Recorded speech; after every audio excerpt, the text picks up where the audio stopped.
Hello guys, আমি না আজকে সকালে খিচুড়ি খাচ্ছি জানো, তাও আবার পাতলা খিচুড়ি। তোমরা কি পাতলা খিচুড়ি খাও নাকি না খাও? অনেকে আবার ভুনা খিচুড়ি খায়, আমি আবার পাতলা খিচুড়িটা ফেভারিট, বুঝেছো?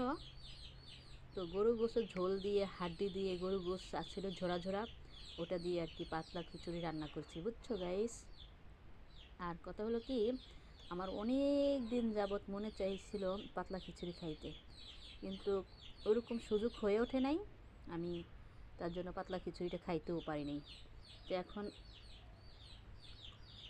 রান্না করলাম, তারপর খাচ্ছি।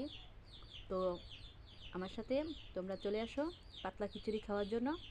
গাইস, তোমরা কি পছন্দ করো পাতলা খিচুড়ি? যদি পছন্দ করো তাহলে আমার কমেন্ট বক্সে চলে আসো, আর একটু আমার এই খিচুড়িটা কেমন হয়েছে একটু টেস্ট করে বলে দাও যে কেমন হয়েছে, তোমাদের কাছে ভালো লাগে না না লাগে।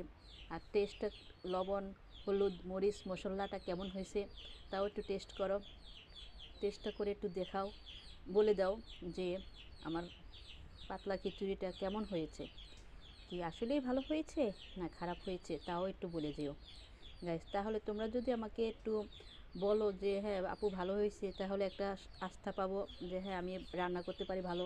আর যদি বলো না ভালো হয় নাই, তাহলে আমি একটু নতুন করে চেষ্টা করব, শিখতে পারবো। তোমরা বললে তো আমি শিখবো, যেইভাবে না ওইভাবে রান্না করতে হবে, ঠিক না? তা আমি কীভাবে রান্না করছি সেটা তো আর দেখাতে পারি নাই, এখন আমি খাচ্ছি সেটা দেখাচ্ছি।